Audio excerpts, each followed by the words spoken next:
সামান্য একটা আসন পাওয়ার জন্য, একবার কোনো মতে ধাক্কায়া ধুক্কায়া সংসদে যাওয়ার জন্য নিজের স্বকীয়তা এবং ব্যক্তিত্ব বিক্রি করে দেয়, এমনও কিছু আলেম বাংলাদেশে আছে না নাই? বর্তমান সময়ে সবচেয়ে বেশি প্রয়োজন ছিল আলেমদের ঐক্য। এমন একটা সময় আমরা পেয়েছিলাম, আমি তো এখনো বিশ্বাস করি বাংলাদেশে যত দল মত পথের ওলামায়ে কেরাম আছে, যত আলেম আছে, বাংলাদেশের সব আলেমেরা, মসজিদের ইমামেরা, মসজিদের মুয়াজ্জিনেরা, সব খানকার পীরেরা, সকল দলের আলেমেরা যদি এক কাতারে দাঁড়িয়ে যেত, তাহলে বাংলাদেশে আলেমদেরকে বাদ দিয়ে ক্ষমতায় যেতে পারত এমন কোন দলই ছিল না। বিশ্বনবী বললেন, খায়রুল খিয়ারি খিয়ারুল উলামা, শাররুশ শিরারি শিরারুল উলামা। আলেমদের মধ্যে যারা ভালো তাদের সম্মান ফেরেশতাদের চাইতেও বেশি, আর আলেমদের মধ্যে যারা খারাপ তারা সৃষ্টির নিকৃষ্টতায় পৌঁছে যায়। কারণ আলেম হলো মোটামুটি বিরিয়ানির মতো। বিরিয়ানি দামি খাবার, খেতে মজা সুস্বাদু, কিন্তু এই বিরিয়ানি যদি একবার নষ্ট হয়ে যায়, গন্ধ উঠে আসে, ওই গন্ধযুক্ত পচা বিরিয়ানিকে কোনোভাবেই আর খাওয়া যায় না, ফেলে দেওয়া লাগে। আর সাধারণ মানুষ পান্তা ভাতের মতো, এই ভাতটা যদি নষ্ট হয়ে যায়, পরের দিন পানি দিয়েও সকালবেলা আবার খাওয়া যায়। এই জন্য আলেম যদি খারাপ হয়ে যায়, ওই আলেমের দ্বারা এমন ভয়ঙ্কর অন্যায় হতে পারে যেটা সাধারণ মানুষের দ্বারাও হতে পারে না। কথা কি ঠিক কিনা? রাসূল বললেন, এমন জামানা আসবে আকাশের নিচে জমিনের উপরে সর্বনিকৃষ্ট হয়ে যাবে কিছু আলেম ওলামা। বর্তমান সময়ে সবচেয়ে বেশি প্রয়োজন ছিল আলেমদের ঐক্য, কিন্তু আলেমদের মধ্যে ভেদাভেদ, মত পার্থক্য, মতানৈক্য, ভাগাভাগি, রেশারেশি, ঠেলাঠেলি, আসন নিয়ে মারামারি, কামড়াকামড়ি এখনো আছে না নাই? জীবনে সংসদে যায় নাই, কিন্তু তারাও মনে করে তারা 100, 200, 300 আসন এমনি পায়। আলেমদের মধ্যে যেই ঠেলাঠেলি আর রেশারেশি, ধাক্কা ধাক্কি। আমার ভাই, বাংলাদেশের 54 বছর বয়স, 54 বছরে বাংলাদেশে ক্ষমতায় যারাই আসছে, যারাই গেছে, কোন দল, কোন নেতা কোরআনটাকে সংবিধান বানায় নাই, ইসলামটাকে প্রতিষ্ঠা করে নাই, আল্লাহর কোরআন দিয়ে রাষ্ট্রে একটা বিধিবিধানও কায়েম করে নাই, চালায় নাই। তার কারণ কি? তার কারণ এই দেশ 92% মুসলমানের দেশ, শুধু কাগজে কলমে, বাস্তবে না। বাংলাদেশে কোন আইন পাশ করতে হলে 92% মতামতের দরকার হয় না, 51% মতামত হইলেই আইন পাশ হয়ে যায়। তাহলে 54 বছরে বাংলাদেশে যে কোরআন প্রতিষ্ঠা হয় নাই, ইসলাম প্রতিষ্ঠা হয় নাই, তার কারণ কি? তার কারণ 92% মুসলমানের মধ্যে ঘাপটি মেরে থাকা অধিকাংশ মুনাফিক। ঠিক কিনা? আমি মনে করি বাংলাদেশে 92% মুসলমানের দরকার নাই। সাহাবায়ে কেরামের আদর্শে উজ্জীবিত হয়ে এই দেশে যদি কোনোদিন মাত্র 51% মুসলমান দাঁড়িয়ে যায়, এই দেশটা বহু আগে আল্লাহর কোরআন দিয়ে পরিচালিত হতে বাধ্য থাকবে। 92% দরকার নাই মিয়া, আপনি 51% তৈরি করেন। এখন বাংলাদেশের মুসলমান হয়ে গেছে কাজীর গরুর মতো, এটাকে লেখায় পাওয়া যায়, বাস্তবে না। এই যে সাদা কাগজ, এই যে সাদা কাগজ, কোন স্পট নাই। এবার আমি যদি কলম দিয়ে এখানে লিখি পকার পা নয় শিকার নি, উচ্চারণ কি হবে? কথা কন, সাথে সাথে কাগজটা ভিজবে। এবার আমি যদি লিখি সরেয়া গয়রস্যকার দোদন্তান্ন, উচ্চারণ কি হবে? কাগজটা পড়ে যাবে। পানি আছে, কাগজ ভিজে না। আগুনও আছে, কাগজ পুড়ে না। কারণ কি? তার কারণ এই পানি আর এই আগুন শুধু লেখার আগুন, আর লেখার পানি বাস্তবে না। বাস্তবের আগুন থাকলে কাগজ পুড়ে যেত, বাস্তবের পানি থাকলেও কাগজ ভিজে যেত। ঠিক বাংলাদেশের মুসলমান এখন শুধু ভোটার লিস্টে আর আদমশুমারিতে নামের জায়গায় মুসলমান, তবে সমাজে বাস্তবে না। এই জন্য সমাজের মধ্যে দিন দিন সুদ, ঘুষ আর জুলুমের মাত্রা বেড়েই যায়। এদেশের মুসলমান শুধু লেখায় পাবেন, বাস্তবে না। আমার ভাই, দুনিয়া আল্লাহ রাব্বুল আলামিন ওই লেখার মিথ্যা মুসলমানের জন্য টিকিয়ে রাখবেন না, জমিনকে টিকায়া রাখবেন আল্লাহ তাআলা তার প্রকৃত ইমানদারের জন্য। এখনো পর্যন্ত যেহেতু জমিন টিকে আছে, তাইলে বোঝা লাগবে এখনো পর্যন্ত হয়তো এমন মানুষও আছে যে প্রকৃত ইমানদার। ওই প্রকৃত ইমানদারের কারণেই জমিনটা এখনো টিকে আছে। আল্লাহ বললেন, ও দুনিয়ার মানুষ, তোমরা তোমাদের রবকে ভয় করবা। কেন ভয় করবা? ইন্না জালজালাতাস সাআতি শাইউন আযীম। এই কারণে ভয় করবা, তোমার রবের এত ক্ষমতা। তোমার রব আল্লাহ তাআলা জমিনটাকে এত প্রচন্ড ভাবে একটা ঝাঁকুনি দিতে পারে, কাঁপুনি দিতে পারে। এত ভয়ঙ্কর ঝাঁকুনি, কাঁপুনি, এত ভয়ঙ্কর ভূমিকম্প দুনিয়াতে কোনোদিন হয় নাই। আমার ভাইরা, আল্লাহ রাব্বুল আলামিন যদি চায় জমিনটাকে প্রচন্ড একটা ধাক্কা দিয়ে, ঝাঁকুনি দিয়ে পুরা জমিনটা ধ্বংস করার ক্ষমতা আল্লাহর আছে না নাই? আল্লাহ বলেন, ইয়াউমা তারাউনাহা তাযহালু কুল্লু মুরদিআতিন আম্মা আরদাত। আমি আল্লাহ তাআলা কিয়ামতের পূর্বে জমিনটাকে এমন একটা ঝাঁকুনি দেব, ওই ঝাঁকুনির কারণে যে মায়ের কোলে একটা দুধের বাচ্চা ছিল, ওই মা তার দুধের বাচ্চাটাকে ফেলে অন্যদিকে দৌড়ে পালিয়ে যাবে। আমার ভাই, কথাটার মর্মার্থ আপনি অনুধাবন করতে পারেন নাই। আমার ভাই, সন্তান যত বড় হয় মা বাবার টেনশন তত কমে, সন্তান যত ছোট থাকে মা বাবার টেনশন তত বেশি থাকে। আর সন্তান যদি দুধের বাচ্চা হয়, একটা দুধের বাচ্চা যে মায়ের কোলে থাকে, ওই মায়ের কিন্তু সারাদিনে নাওয়া খাওয়া ঘুম কিছুই ঠিক মতো হয় না। ওই মা যদি রান্নাঘরে গিয়া রান্নাও করতে থাকে, বাচ্চাটারে ঘুমের মধ্যে রেখে মা রান্নাঘরে ঢুকছে রান্না করার জন্য, কিন্তু বাচ্চাটা যদি ওয়া ওয়া বলে একটা ডাক দেয়, মা রান্না বান্না ফেলে কিন্তু বাচ্চার জন্য দৌড়ে চলে যায়। ঠিক না?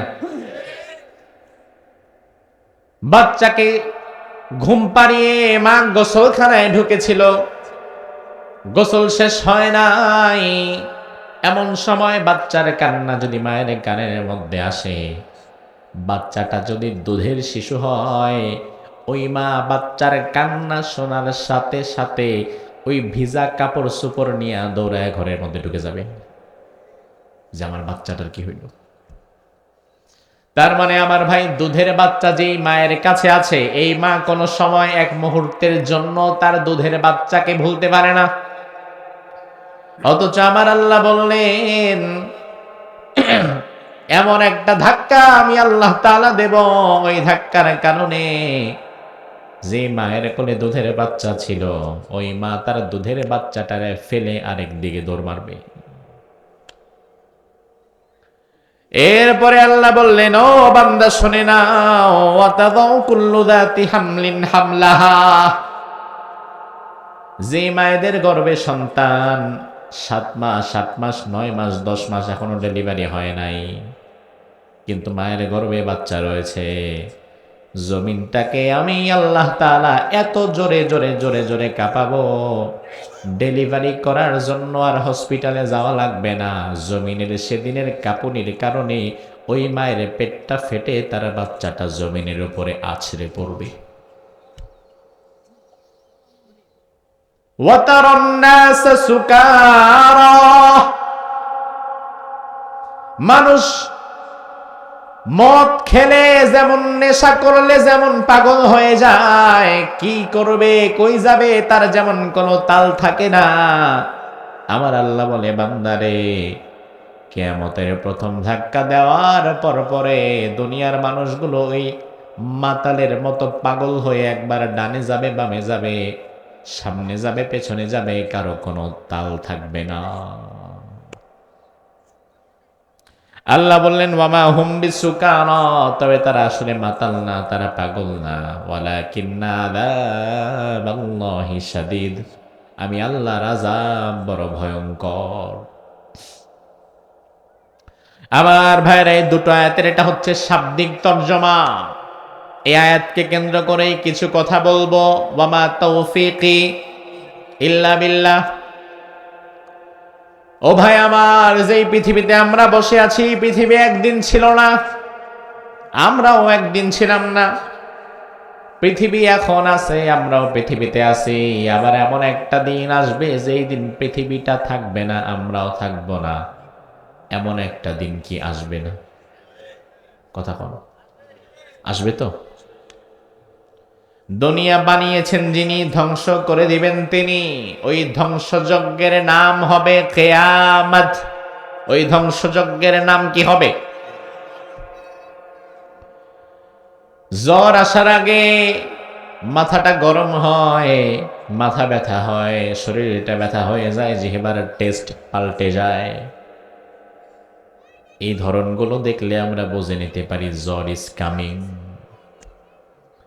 জ্বর আসার আগে যেমন কিছু আলামত প্রকাশ পায় শরীরে, বিশ্বনবী বললেন কিয়ামত আসার আগেও সমাজের মধ্যে কিছু আলামত প্রকাশ পাবে, যে আলামত গুলো দেখলে বুঝবা কিয়ামতের আর বেশি দেরি নাই।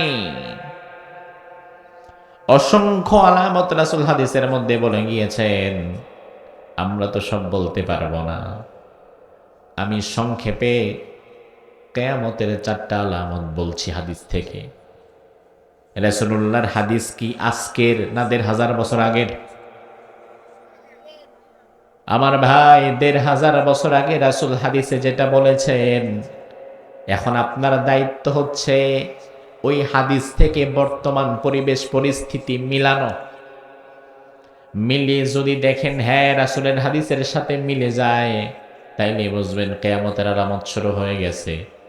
আর যদি দেখেন এখনো মিলে না, তাইলে মনে করবেন আরো কিছুদিন সময় হাতে আছে।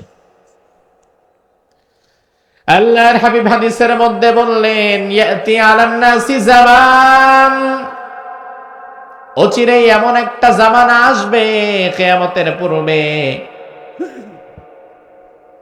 লা ইয়াবকা মিনাল ইসলামি ইল্লা ইসমুহু, ওই জামানায় ইসলাম থাকবে শুধু নামে নামে, তবে কারো কামের মধ্যে ইসলাম খুঁজে পাওয়া যাবে না। আপনার বিবেকের কাছে আমি প্রশ্ন করছি ভাই, এমন জামানা কি আসবে 100 বছর পরে নাকি বর্তমান চলছে? হাদিসটার একবার মনোযোগ দেন। এই ছেলেটা, কোনো কথা বলা যাবে না। বিশ্বনবী বললেন এমন এক জামানা আসবে, ইয়াতি আলান নাসি জামান, এমন একটা জামানা আসবে, লা ইয়াবকা মিনাল ইসলামি ইল্লা ইসমুহু, ইসলাম থাকবে ওই জামানায় শুধু মানুষের নামে নামে, তবে কামের মধ্যে ইসলাম খুঁজে পাবা না।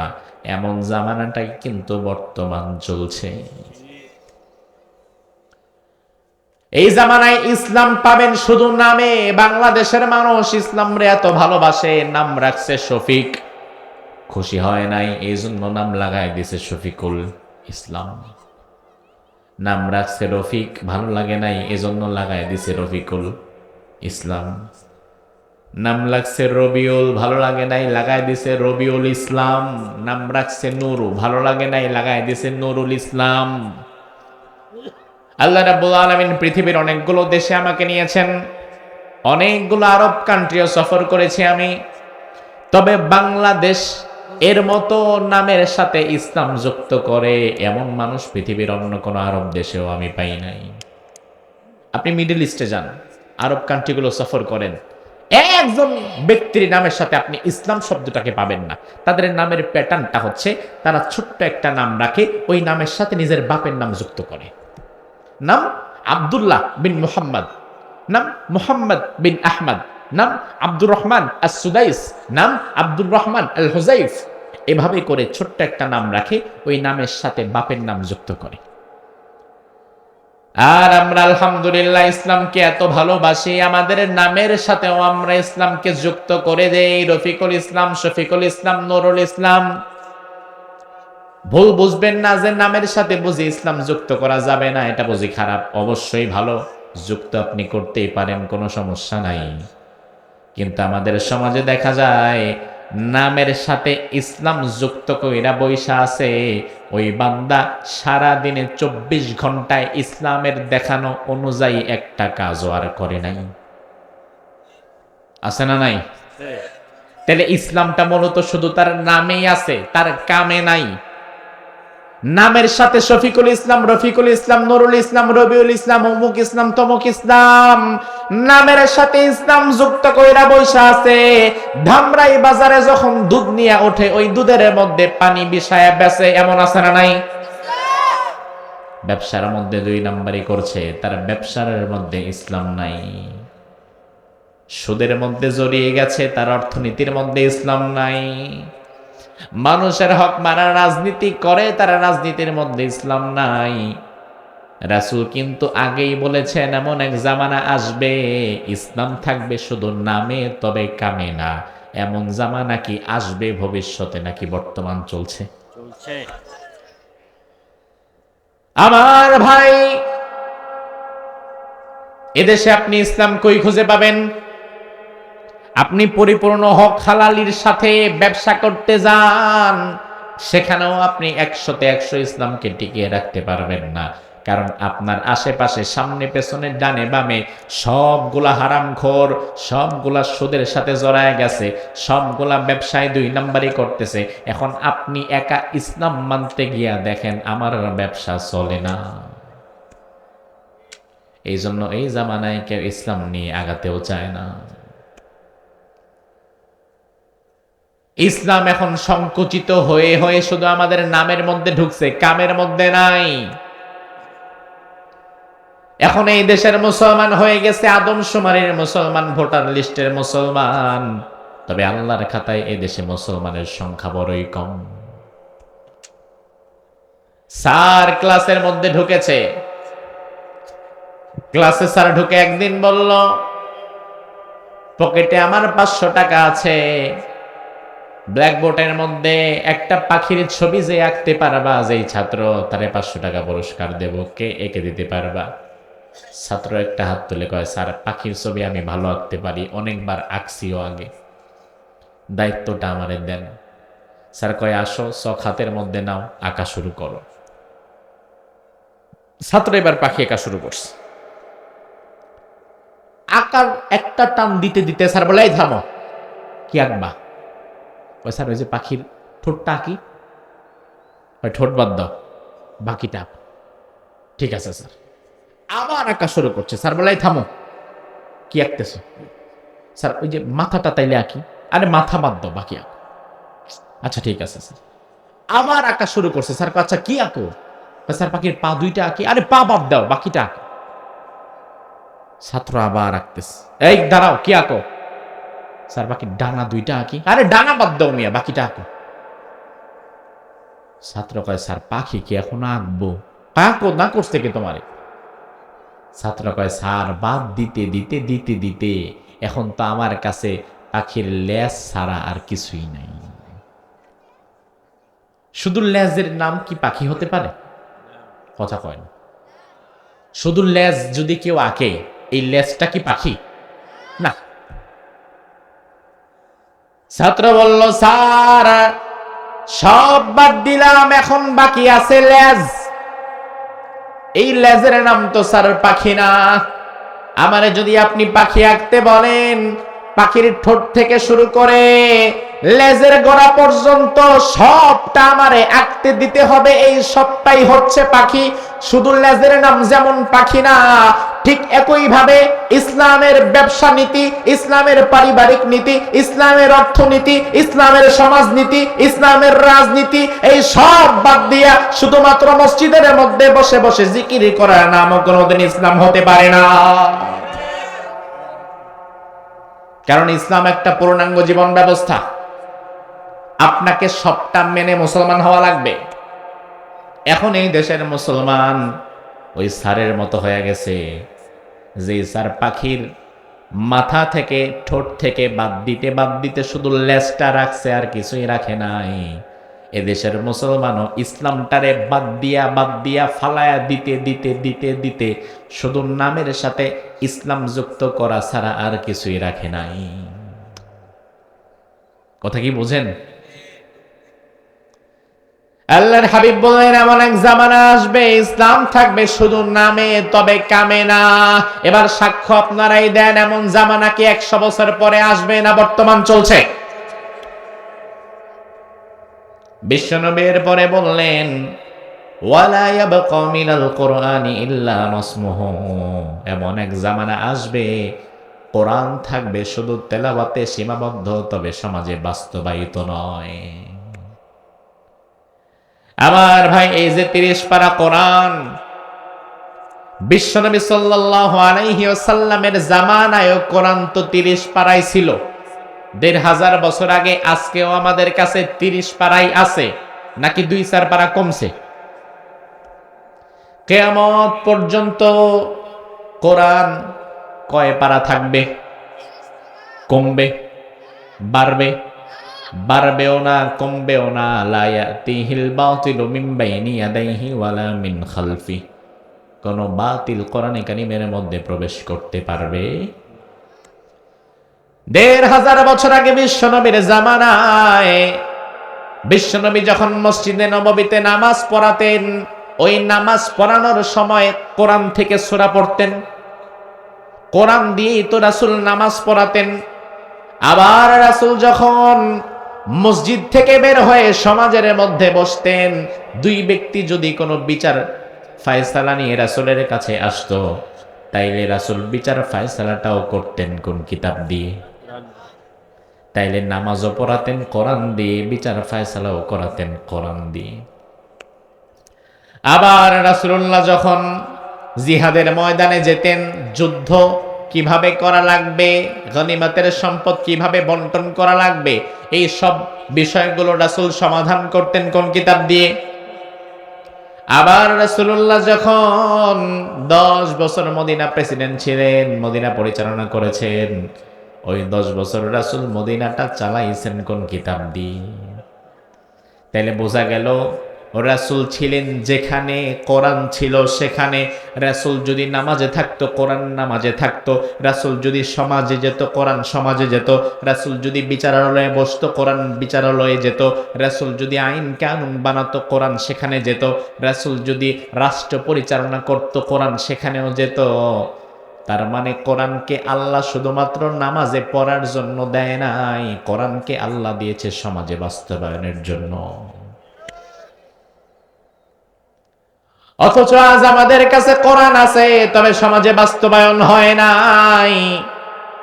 এই দেশে কোরআন সমাজে বাস্তবায়ন না হওয়ার কারণ হচ্ছে আমাদের নেতারাই মূলত এটা চায় না।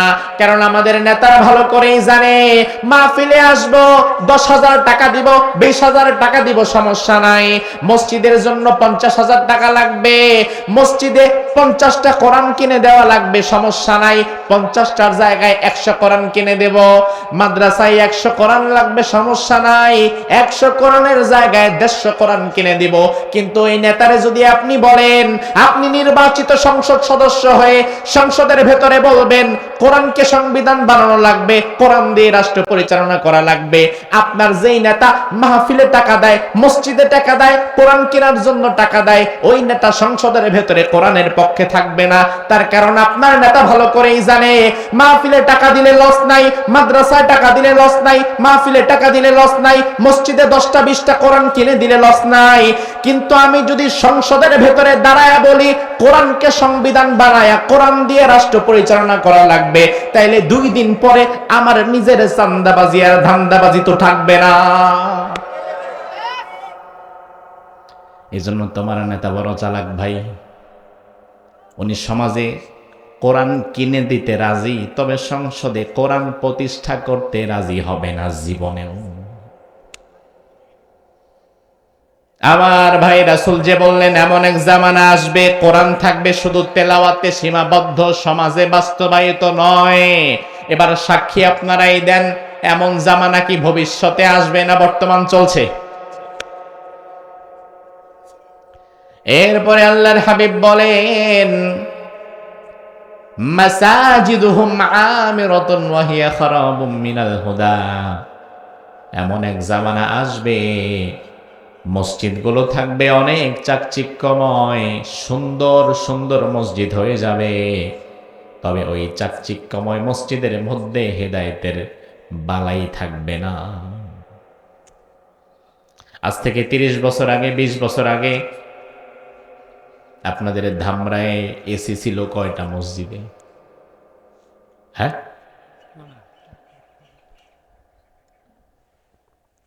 আজকে যদি ২০২৬ হয়,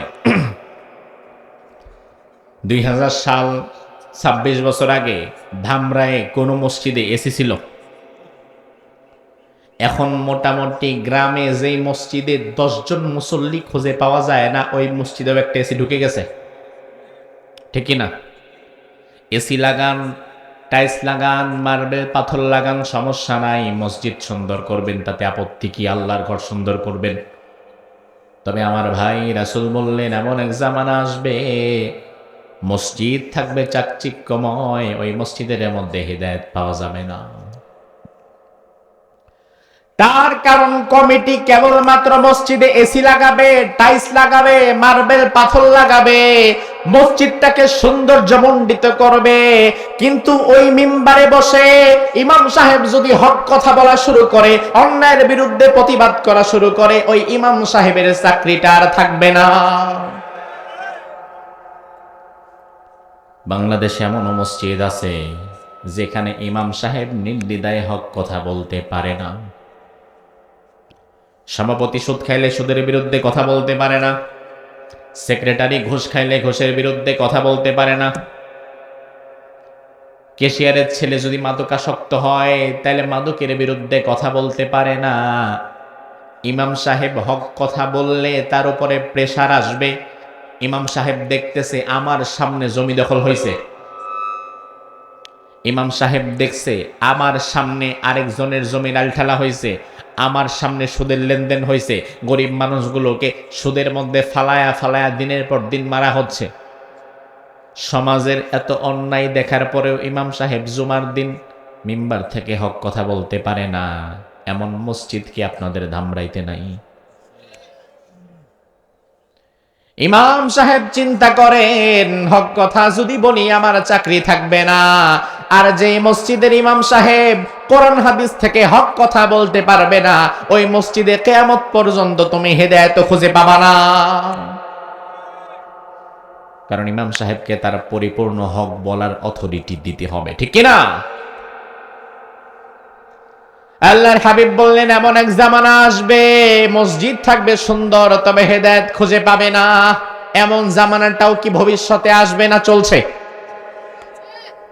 বিশ্বনবী ৪ নম্বরে বললেন, উলামাউহুম শাররুম মিন তাহতি আদিমিস সামাই মিন ইনদিহিম তাখরুজুল ফিতনাতু ওয়া ফীহিম তাউদ।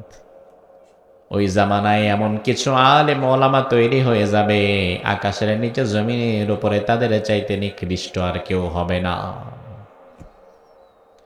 তারা সস্তায় নিজেদের বিক্রি করে দিবে। এই জামানাতেও আমরা দেখেছি, সামান্য একটা আসন পাওয়ার জন্য একবার কোনো মতে ধাক্কায়া ধুক্কায়া সংসদে যাওয়ার জন্য নিজের স্বকীয়তা এবং ব্যক্তিত্ব বিক্রি করে দেয়, এমনও কিছু আলেম বাংলাদেশে আছে না নাই? বিশ্বনবী বললেন, খায়রুল খিয়ারি খিয়ারুল উলামা, শাররুশ শিরারি শিরারুল উলামা। আলেমদের মধ্যে যারা ভালো তাদের সম্মান ফেরেশতাদের চাইতেও বেশি, আর আলেমদের মধ্যে যারা খারাপ তারা সৃষ্টির নিকৃষ্টতায় পৌঁছে যায়। কারণ আলেম হলো মোটামুটি বিরিয়ানির মতো। বিরিয়ানি দামি খাবার, খেতে মজা সুস্বাদু, কিন্তু এই বিরিয়ানি যদি একবার নষ্ট হয়ে যায়, গন্ধ উঠে আসে, ওই গন্ধযুক্ত পচা বিরিয়ানিকে কোনোভাবেই আর খাওয়া যায় না, ফেলে দেওয়া লাগে। আর সাধারণ মানুষ পান্তা ভাতের মতো, এই ভাতটা যদি নষ্ট হয়ে যায় পরের দিন পানি দিয়েও সকালবেলা আবার খাওয়া যায়। এই জন্য আলেম যদি খারাপ হয়ে যায়, ওই আলেমের দ্বারা এমন ভয়ঙ্কর অন্যায় হতে পারে যেটা সাধারণ মানুষের দ্বারাও হতে পারে না। কথা কি ঠিক কিনা? রাসূল বললেন এমন জামানা আসবে আকাশের নিচে জমিনের উপরে সর্বনিকৃষ্ট হয়ে যাবে কিছু আলেম ওলামা। বর্তমান সময়ে সবচেয়ে বেশি প্রয়োজন ছিল আলেমদের ঐক্য। এমন একটা সময় আমরা পেয়েছিলাম, আমি তো এখনো বিশ্বাস করি বাংলাদেশে যত দল মত পথের ওলামায়ে কেরাম আছে, যত আলেম আছে, বাংলাদেশের সব আলেমেরা, মসজিদের ইমামেরা, মসজিদের মুয়াজ্জিনেরা, সব খানকার পীরেরা, সকল দলের আলেমেরা যদি এক কাতারে দাঁড়িয়ে যেত, তাহলে বাংলাদেশে আলেমদেরকে বাদ দিয়ে ক্ষমতায় যেতে পারত এমন কোন দলই ছিল না, যদি ওলামায়ে কেরাম একত্রে দাঁড়িয়ে যেত। কিন্তু আলেমদের মধ্যে ভেদাভেদ, মত পার্থক্য, মতানৈক্য, ভাগাভাগি, রেশারেশি, ঠেলাঠেলি, আসন নিয়ে মারামারি, কামড়াকামড়ি এখনো আছে না নাই? জীবনে সংসদে যায় নাই, কিন্তু তারাও মনে করে তারা 100, 200, 300 আসন এমনিই পায়। আলেমদের মধ্যে যেই ঠেলাঠেলি আর রেশারেশি, ধাক্কা ধাক্কি। এজন্য আল্লামা সাঈদী রাহিমাহুল্লাহ একটা চমৎকার কথা বলেছিলেন। আজ এই ক্রান্তি লগ্নে তার কথাটা আমাদের বারবার মনে পড়ে। আমরা দোয়া করি, আল্লাহ তুমি তোমার এই বান্দাকে জান্নাতের উচ্চ মাকাম দান করে দিও, বলি আমিন। আল্লামা দিলওয়ার হোসেন সাঈদী রাহিমাহুল্লাহ বলেছিলেন, এ জাতির আলেমেরা কোনোদিন এক হবে না, এ জাতির আলেমদেরকে এক পাওয়া যাবে একটা জায়গায়, এই জাতির ওলামাদেরকে ঐক্যবদ্ধ হিসাবে পাওয়া যাবে শুধুমাত্র জেলখানায়।